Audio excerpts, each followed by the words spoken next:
అందరికీ శుభోదయం. ఎన్నికల కురుక్షేత్రం ముగిసింది. దాదాపుగా 3,25,00,000 ఓట్లు ఈవీఎంలలో నిక్షిప్తమై ఉన్నాయి. దీని మీద నిన్న సాయంత్రం లేక రాత్రి చాలామంది వాళ్ళ అంచనాలు చెప్పారు, రకరకాలైనటువంటి విశ్లేషణలు చేశారు. అయితే పూర్తిగా ఎన్నికల ప్రక్రియ స్వరూపం తెలుసుకోకుండా మాట్లాడడం కరెక్ట్ కాదు అనే ఉద్దేశంతో నేను యాక్చువల్గా నిన్న చేయలేదండి. ఎందుకంటే ఓటింగ్ ప్రక్రియ జరుగుతున్నప్పుడు ఎప్పటికప్పుడు ఆ పరిణామాలు మారుతూ ఉంటాయి. సో ఓవరాల్గా ట్రెండ్ ఎట్లా ఉంది అని తెలియాలంటే మొత్తం ఓటింగ్ ప్రక్రియ పూర్తి కావాలి. ఆ ఉద్దేశంతో చేయలేదు. సో ఇప్పుడు ఓటింగ్ ప్రక్రియ పూర్తయింది. ఎన్నికల సంఘం కూడా కొంతవరకు కొన్ని లెక్కలు ఇచ్చింది. పూర్తి లెక్కలు కాదనుకోండి, ఇంకా కొన్ని రోజులు పడతాయి లెక్కలు ఇవ్వడానికి. నిన్న ఎన్నికల సంఘం ప్రధానాధికారి ముఖేష్ కుమార్ మీనా గారు ప్రెస్ మీట్ పెట్టి కొన్ని వివరాలు చెప్పారు. ఫైనల్ ఫిగర్స్ ఇవ్వలేదు, కానీ ఒక మాట చెప్పాడు ఆయన. అదేంటంటే 2019 కంటే ఇప్పుడు 2024లో ఓటింగ్ శాతం పెరిగే అవకాశం ఉంది అని చెప్పాడు. అదొక సిగ్నిఫికెంట్ ఫ్యాక్ట్. ఎందుకు అది ప్రాధాన్యమైన అంశమో చెప్తాను నేను. 2014లో 79.6% ఓటింగ్ అయిందండి. ఈసారి అంచనాలు ఏంటంటే 80% దాడుతుంది అని. ఎంత దాడుతుంది 80%కి అనే దాన్ని బట్టి ఎవరి గెలుపుకి ఎక్కువ అవకాశాలు ఉన్నాయో చెప్పొచ్చు. సో ఓవరాల్గా ట్రెండ్స్ ఎట్లా ఉన్నాయి, గాలి ఎటువైపు వీస్తోంది, ఈ విషయంలోకి వెళ్ళాలి అంటే ఇక్కడ ఒక మాట చెప్పాలి నేను, ఒక డిస్క్లైమర్. అదేంటంటే ఒక సైంటిఫిక్గా శాస్త్రీయంగా చేసేటువంటి ఎగ్జిట్ పోల్ లేకుండా ఓటింగ్ ప్రక్రియ ఎట్లా జరిగింది, ఏ రకాలైన ఫ్యాక్టర్స్ పనిచేసినాయి, ఏ రకాలైన డెవలప్మెంట్స్ జరిగినాయి నిన్న మొన్న అనే వాటిని బట్టి మనం ఒక అంచనాకు రావచ్చే కానీ ఖచ్చితంగా 100% ఈ పార్టీ గెలుస్తుంది, ఈ పార్టీకి ఇన్ని ఓట్లు వస్తాయి, ఇన్ని సీట్లు వస్తాయి అని చెప్పడం కష్టం. అందువల్ల నేను ఇప్పుడు చెప్పబోయే అంశాలు ట్రెండ్స్కి సంబంధించి, మూడు ఎటువైపు ఉన్నది అనే దానికి సంబంధించి, జనరల్ వైబ్స్ ఎట్లా ఉన్నాయి అనే దానికి సంబంధించి మాత్రమే, కానీ ఫలానా పార్టీ ఖచ్చితంగా గెలుస్తుంది గెలవదు అనే విషయంలోకి వెళ్ళను నేను. అయితే ఆయా పార్టీలు ఎట్లా చూస్తున్నాయి అనే దాన్ని బట్టి కూడా మనం కొన్ని విషయాలు గ్రహించవచ్చు. అది కూడా నేను మాట్లాడతాను. ముందుగా ఎన్నికల సంఘం పాత్ర. ఎన్నికల సంఘం వాళ్ళు ఈసారి బాగానే చేశారని చెప్పి అనుకోవాలండి. ఫస్ట్ పాయింట్ ఏమిటంటే రీపోలింగ్ అనేది లేదు రాష్ట్రంలో. 2019లో కూడా రీపోలింగ్ అయింది. ఎప్పుడు ప్రతి ఎన్నికల్లో కూడా రీపోలింగ్ అవుతుంది. కొన్ని చోట్ల కొన్ని సమస్యాత్మక పోలింగ్ కేంద్రాలు ఉన్నాయి ఆంధ్రప్రదేశ్లో, అది అందరికీ తెలుసు. సో ఆ నేపథ్యంలో అవుతాయి. ఈసారి కూడా కొన్ని గొడవలైనవి. రాయలసీమలో ఎప్పట్లాగానే కొన్ని గొడవలైనవి, ఎస్పెషల్లీ పొంగనూరులో అయినాయి, అనంతపురం జిల్లాలో అయినాయి, తాడిపత్రి లాంటి ప్రాంతాల్లో అయినాయి, పల్నాడులో చాలా అయినాయి, ఈవెన్ గోదావరి జిల్లాల్లో కూడా ఎంతో కొంత అయినాయి. అయితే గతంతో పోలిస్తే ఈసారి అనుకున్న స్థాయిలో, అంటే భయపడిన స్థాయిలో గొడవలు లేవండి, రక్తపాతం లేదు. చెదురుమదురుగా కొన్ని ఘటనలు జరిగినాయి నేను ఇంతకుముందు చెప్పినట్టు. అయితే ఎన్నికల సంఘం వాళ్ళు కొంచెం క్విక్గానే రెస్పాండ్ అయ్యారు. కొన్ని చోట్ల తెలుగుదేశం పార్టీ ఏజెంట్లని కిడ్నాప్ చేశారు, కొన్ని చోట్ల కొట్టారు. వాటన్నిటి మీద కూడా ఎన్నికల సంఘం కొంచెం వెంటనే స్పందించింది. ఎక్కడైతే కిడ్నాప్ అయ్యారో అక్కడ వాళ్ళని వెంటనే విడిపించారు, పోలీసులు వెంటనే పంపించి. కొన్ని చోట్ల అభ్యర్థులు వైలెంట్గా ప్రవర్తించిన అభ్యర్థులు ఉన్నారు. తెనాలిలో అన్నాబొత్తున శివకుమార్ కానివ్వండి, పెద్దారెడ్డి గారు కానివ్వండి, తాడిపత్రిలో, పొంగనూరులో కానివ్వండి జరిగితే చాలా చోట్ల ఆయా ఎమ్మెల్యేలని గృహ నిర్బంధం చేసింది వెంటనే, అప్పటికప్పుడే ఎన్నికల సంఘం. సో ఆ రకంగా చూసినప్పుడు ఓవరాల్గా ఎన్నికల సంఘం పనితీరు ఈసారి బాగానే ఉంది అనుకోవాలి. దానికి కారణం ఏమై ఉంటుందంటే బీజేపీ కూడా కూటమిలో ఉండటం వల్ల బహుశా ఢిల్లీ నుంచి ఎన్నికల సంఘం వారు చాలా గట్టిగా ఆదేశాలు ఇచ్చి ఉంటారు. ఏంటి, ఎన్నికలు సక్రమంగా జరగాలి, ఎటువంటి రక్తపాతానికి చోటు ఇవ్వద్దు, కఠినంగా అణిచివేయండి, ఎటువంటి హింసాత్మక ఘటనలు జరగకుండా అనే విషయంలో. ఒకసారి అధికారం ఇస్తే ఎన్నికల సంఘం కానివ్వండి, ఎవరైనా కానివ్వండి, రాష్ట్ర ఎన్నికల సంఘం కానివ్వండి, పోలీసులు కానివ్వండి, కొంచెం బాగానే పనిచేస్తారు. ఆంధ్రప్రదేశ్లో డీజీపీని మార్చడం కూడా కొంత మార్పును తీసుకొచ్చిందండి. ఒకవేళ ఎన్నికల సంఘం ఏదైనా ఆదేశాలు ఇచ్చినా కూడా అవి సరిగ్గా అమలయ్యేవి కాదు. అక్కడ డీజీపీ మార్పు కనుక లేకపోతే, డీజీపీ మార్పు, కొంతమంది సీనియర్ పోలీస్ అధికారుల మార్పు కూడా చాలా వరకు పనిచేసిందని చెప్పాలి. సో రీపోలింగ్ అనేది లేకపోవటం అనేది ఒక కీలకమైన విషయం. ఇక పోలింగ్ పర్సంటేజ్ ఫైనల్ ఫిగర్స్ ఇంకా రాలేదండి. రాత్రి మామూలుగా అయితే అందరికీ తెలుసు ఈవినింగ్ 6 గంటలకల్లా మనకి పోలింగ్ ప్రక్రియ పూర్తి కావాలి. అయితే క్యూలో గనక ఓటర్లు నిలబడి ఉంటే అందరూ కూడా ఓటింగ్ హక్కు వినియోగించుకునే వరకు ఈ ప్రక్రియ జరుగుతుంది.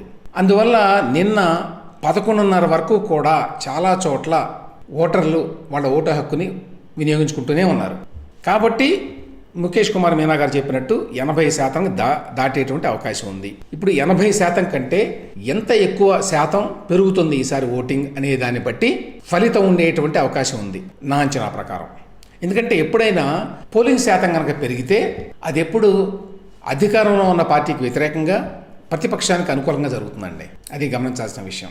2014 కంటే 19లో ఎక్కువైంది, 19 కంటే ఇప్పుడు 24లో ఇంకా ఎక్కువైతే అది చాలా సిగ్నిఫికెంట్ అంశం. మీనా గారు ఇంకో విషయం చెప్పాడండి, చాలా చోట్ల కొంచెం స్లోగా ఉన్నాయి ఈవీఎంలు, స్లోగా జరిగింది ఓటింగ్ ప్రక్రియ అనేటువంటి కొన్ని కంప్లైంట్స్ వచ్చినాయి. దానికి ఆయన ఏం చెప్పాడంటే, ఒక గమనించాల్సిన విషయం ఏంటంటే పోయినసారి కంటే 20 లక్షల ఓట్లు అధికంగా ఉన్నాయి ఈసారి. 3,93,00,000 అనుకుంటాను లాస్ట్ టైము. ఈసారి 4,13,14,00,000 మంది, అంటే దాదాపు 20 లక్షల మంది ఎక్కువ ఓటర్లు ఉన్నారు. సో అంతమంది కూడా వాళ్ళ ఓట్లని మరి ఓటు హక్కును వినియోగించుకోవాలి కాబట్టి నంబర్ ఎక్కువైంది అనేది ఒక విషయాన్ని గమనించాలి అన్నాడు. ఈ పెరిగినటువంటి 20 లక్షల మంది కూడా ఈసారి ఫలితం మీద ప్రభావం చూపబోతున్నారు. అది నెంబర్ 1. ఎంత పర్సెంటేజ్ పెరుగుతుందనే దాన్ని బట్టి ఎంత ల్యాండ్ స్లైడ్ విక్టరీ వస్తుంది అనేది ఆధారపడి ఉంటుందండి. 82% వచ్చింది అనుకోండి, అరౌండ్ 100 సీట్స్ వచ్చేటువంటి అవకాశం ఉంటుంది గెలిచే పార్టీకి. అలా కాకుండా 84-86% వెళ్ళింది అనుకోండి, ఇంకా బహుశా రేపటికల్లా రావచ్చు ఫైనల్ లెక్కలు. అంత శాతం కనుక పెరిగితే ఖచ్చితంగా ప్రతిపక్ష కూటమికి ల్యాండ్ స్లైడ్ విక్టరీ వచ్చేటువంటి అవకాశం ఉంటుంది. సో అదొక ఇంపార్టెంట్ ఇష్యూ ఇక్కడ. ఇక రెండవది, చాలామంది భయపడింది ఏమిటంటే జగన్మోహన్ రెడ్డి ఆయన పార్టీ వాళ్ళకి నేచర్ అందరికీ తెలుసు కాబట్టి ఎన్నికలు సక్రమంగా జరగనివ్వరు, కాబట్టి ఓటర్లు స్వేచ్ఛగా తమ ఓటు హక్కును వినియోగించగలరా లేదా, దీనికి తోడు వాలంటీర్ల యొక్క పాత్ర కూడా ఉన్నది అనేటువంటి కొన్ని భయాలు చాలా ఉన్నాయి ఈసారి. ఒకటి, హింసాత్మక ఘటనలు ఎక్కువగా ఉంటాయి, బెదిరిస్తారు, భయపెడతారు, ఓటర్లు ఆల్రెడీ భయభ్రాంతులకు గురై ఉన్నారు, దీనికి తోడు కొన్ని హింసాత్మక ఘటనలు జరిగితే ఇంకా భయపడతారు, ఇట్లాంటి భయాలు ఉన్నాయి. కానీ ఈసారి అనుకున్న స్థాయిలో, అంటే నేను ఇంతకుముందు చెప్పినట్టు భయపడిన స్థాయిలో జరగలేదు కాబట్టి ఓటర్లు స్వేచ్ఛగా తమ ఓటు హక్కు వినియోగించుకునే అవకాశం ఉంది.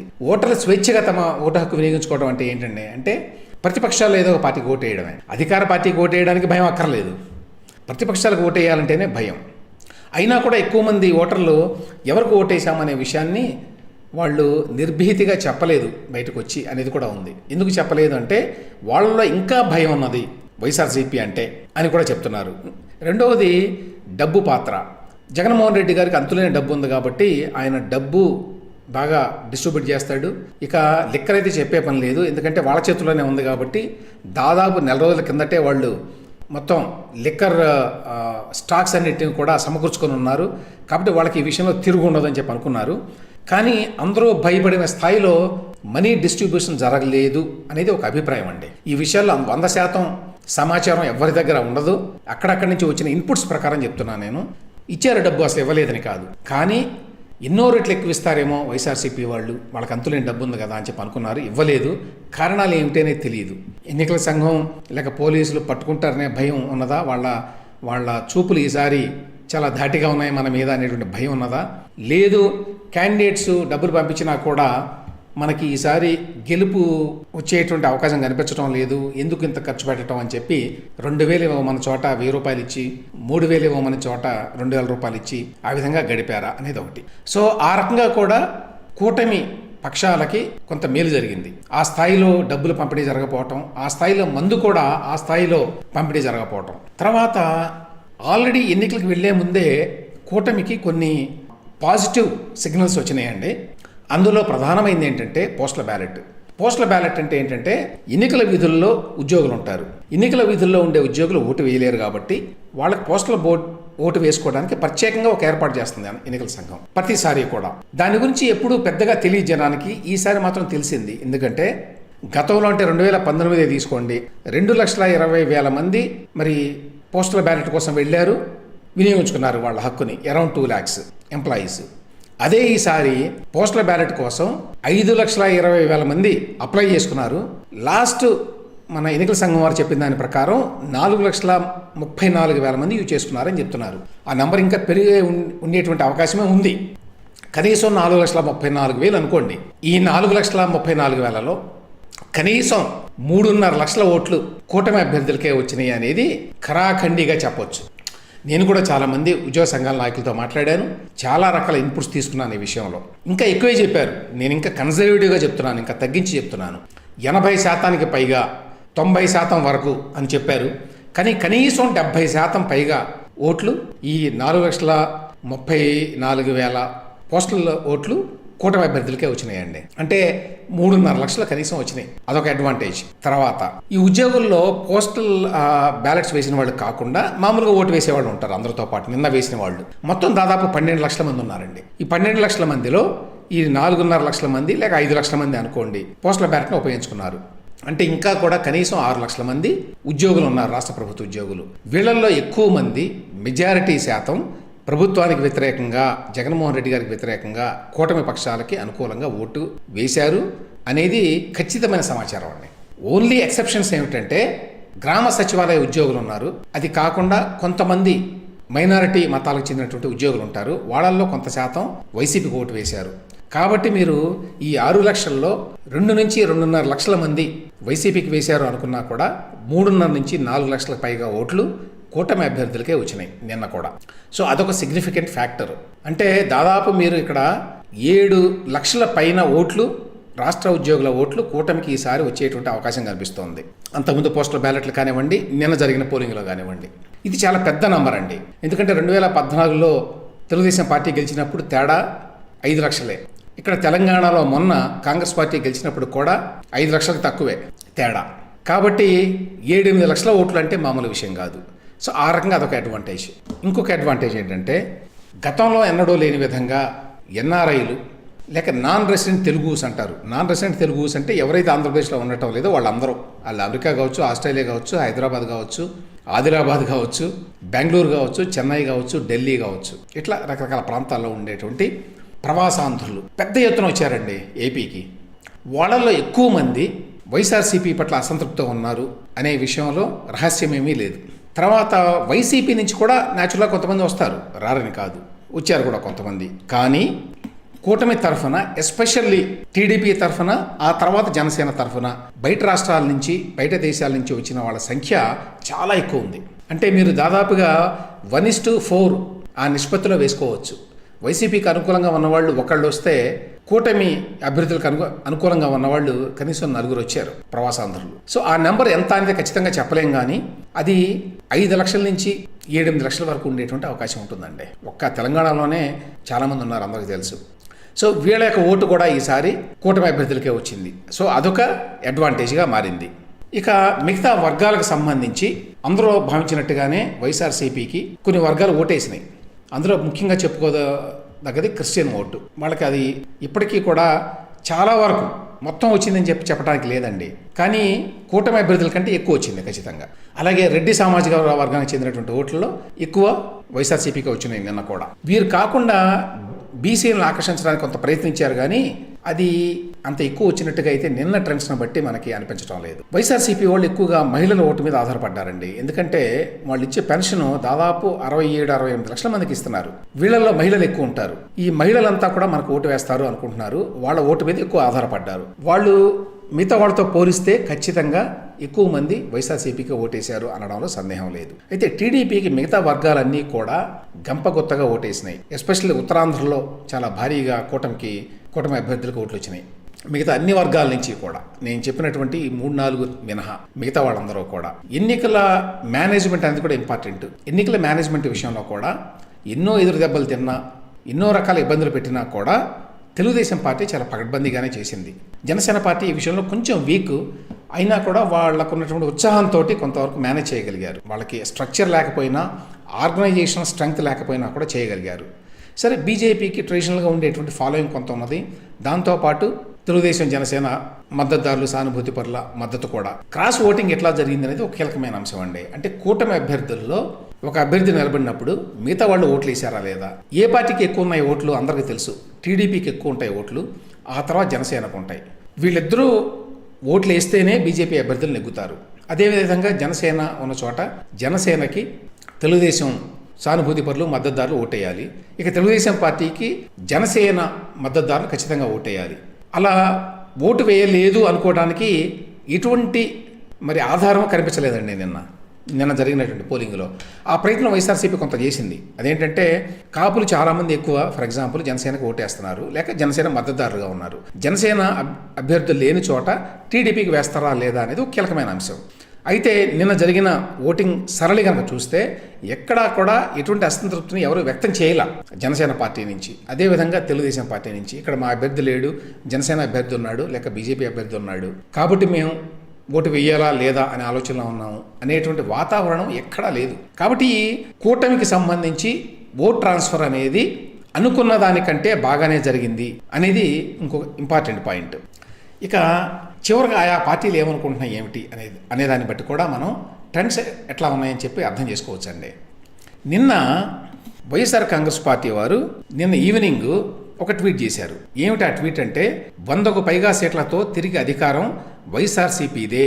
సీఎం వైఎస్ జగన్కు మద్దతు పలికిన గ్రామీణ ప్రాంత ఓటర్లు, పట్టణ ప్రాంతాల్లోని పేద వర్గాలు కూడా వైఎస్ఆర్సీపీ వైపే అని రాశారు. ఇందులో కీలకమైన వాక్యం ఏంటి? 100కు పైగా సీట్లతో తిరిగి అధికారం వైఎస్ఆర్సీపీదే. 175కి 175 అని, దాదాపు 150 వరకు ఖచ్చితంగా మళ్ళీ వస్తాయని అనుకున్న వాళ్ళు 100కు పైగా సీట్లతో అనే మాట ఎందుకు అన్నారు అనేది చాలా కీలకమైన అంశం. అంటే ప్రాగ్మాటిక్గా గతంలో లాగా పరిస్థితి లేదు అనే విషయాన్ని వైఎస్ఆర్సీపీ కూడా అర్థం చేసుకున్నదే అనుకోవాలి. సో ఆ ఇంటర్నల్ థింకింగే ఇక్కడ రిఫ్లెక్ట్ అయింది.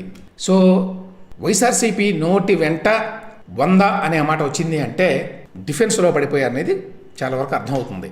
ఈ యొక్క ట్వీట్ ఇప్పటికీ ఉన్నదో లేదో నాకు అనుమానం అండి. తీసేశారేమో అనుకుంటున్నాను, కొంచెం ఆందోళన పడి. ఈ విధంగా ట్వీట్ ఇస్తే మరి జనంలో అభిప్రాయం మారేటువంటి అవకాశం ఉందని. తర్వాత మళ్ళీ ఒకటి పెట్టారు, 151+ అని మళ్ళీ ఇంకోటి పెట్టారండి. నేను అనుకుంటాను పాత తీసేసి డిలీట్ చేసి ఇది పెట్టినట్టున్నారు. 151+ అనేది అది జరిగే పని కాదు అని అందరికీ తెలుసు. మొదటే ఇది కనుక పెట్టి ఉంటే అది వేరే విధానం. అన్ని పొలిటికల్ పార్టీస్ మేమే గెలుస్తాము, మాకే అద్భుతమైనటువంటి మెజారిటీ రాబోతుందని చెప్తారు. అందులో పెద్ద విశేషం ఏమీ లేదు. టీడీపీ ఎట్లానే చెప్తుంది, వైఎస్ఆర్సీపీ ఎట్లానే చెప్తుంది. కానీ మొట్టమొదటే ఆ మాట చెప్పకుండా మొట్టమొదటి చెప్పినప్పుడేమో 100కు పైగా సీట్లతో అనే మాట అన్నారు అంటే ఖచ్చితంగా వైఎస్ఆర్సీపీ శిబిరంలో గెలుపు మీద అనుమానాలు వచ్చినాయి అనేది సుస్పష్టం. దీని మీద వైఎస్ఆర్సీపీ అనుకూల ఛానల్స్ ఉన్నాయి కదా, ఫర్ ఎగ్జాంపుల్ TV9. అందులో కూడా ఈసారి అనుకున్నట్టుగా 150 రాకపోవచ్చు కానీ 100 వరకు వచ్చే అవకాశం లేదు అనే మాట చెప్పించారండి TV9లో.